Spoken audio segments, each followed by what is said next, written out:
Hello and how are you doing? I'm Mr. Mo and this is Mr. Mo's Story Time, and today's story comes from the Ashanti and Fante people of West Africa. And it was imported over here when the people were taken from their country and brought over to the Americas as slaves, either in the Caribbean or in the American South, and they brought their stories with them. And one of the stories is the story that we're doing today. It is about a character named Anansi. Anansi is considered to be a trickster because he's usually depicted as a spider. Usually either has, like a spider, 8 legs, or he's depicted as a man with 8 legs. But either way, he's usually clever and cunning, and sometimes his clever and cunning gets him in trouble. So we will find out what happens with this story. Let's get into it. Anansi and the Pot of Beans. Once upon a time, long ago, before Anansi was known everywhere for his tricks, he and his wife, Aso, visited her family's house. The family was giving a party for Anansi and Aso to celebrate the fine springtime weather. Anansi was proud of himself, and he wished to show himself off. "Let us dress in our finest clothes," he said to Aso, and she agreed. She loved to wear her pretty dresses and her gaily colored headscarf. Anansi dressed in his finest clothes, and he wore a hat too, a nice tall one. "I think I look important in this hat," he said to Aso, and she agreed. So they set off to her parents' house. When they walked in, all the guests turned, smiled, and gasped. They were very impressed. No one had seen a hat like Anansi's, and all evening long he walked around the room, showing off his hat, his pipe, and his fancy trousers. He was also bragging about how well he was doing. Anansi was proud of his wealth, and he wanted everyone to admire him. But Anansi was also greedy and hungry. He walked to the table spread with fine food, ready to fill his plate as full as he could. There it was, a feast fit for kings. Lemon soup and curried corn, sausages and chilies, guinea fowl eggs and fufu, rice, baked yam, boiled sweet potatoes, and roasted cassava. There were stews of every sort, goat and lamb and fish, and loaves of bread and spiced butter and palm wine. Anansi ate and ate until his stomach was so full he could not eat another bite. But something was wrong. Anansi scratched his head. "Where are the beans?" he whispered to Aso. You see, Anansi loved hot beans more than anything else in the world. "I don't see them," Aso whispered. "But there's plenty of other food to eat, my dear." Anansi helped himself to another helping of fish stew and another yam, but he still craved those nice hot beans. Then he began to wonder. His father-in-law knew he loved hot beans.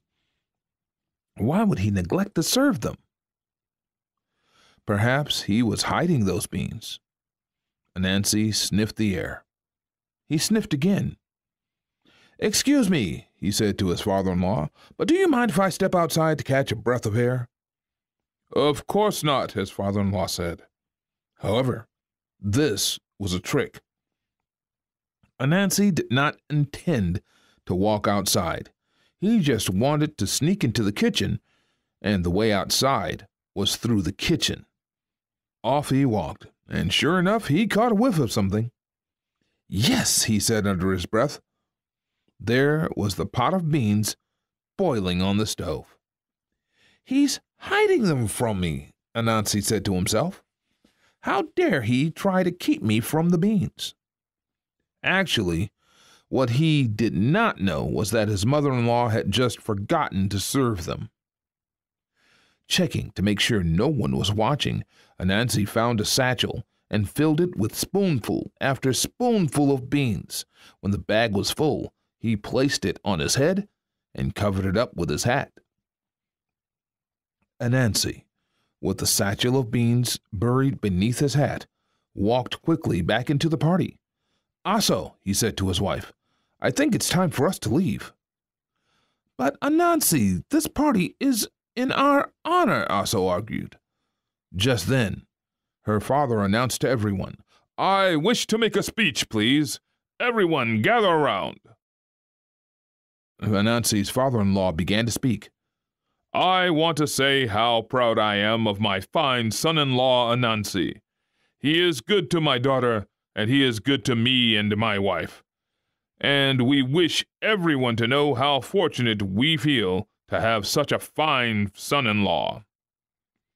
"That's nice," Anansi said, but his head was sweating, for the beans were hot.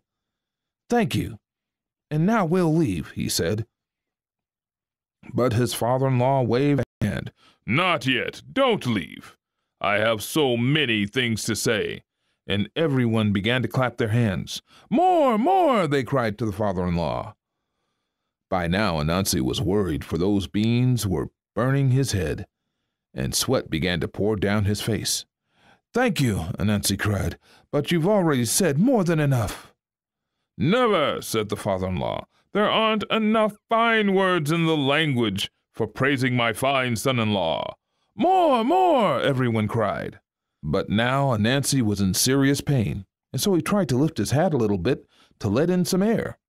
And when he did, those beans spilled out of the bag and poured down his head, onto his handsome trousers and fine linen shirt, and down to his sandals. "What's this?" his father-in-law cried at the sight. "Are you a thief?" "Thief! Thief!" everyone cried, and Anansi ran out the door, with his wife following him. "Anansi's a thief!" everyone cried again. And ever since that day, Anansi's head has been bald, a symbol of his greed. The end. See? Had he been patient and let his mother-in-law serve him the beans, he might not have had to be embarrassed by raising his hat and letting those beans flow all over him. He was a mess when he was running around, and also his wife was just as embarrassed as he was because of that. Just remember, patience is a virtue. And that's the lesson for today. Well, and that's going to do it for Mr. Mo's Story Time. Thank you for tuning in. I'm Mr. Mo, and when it's time, I'll see you next time.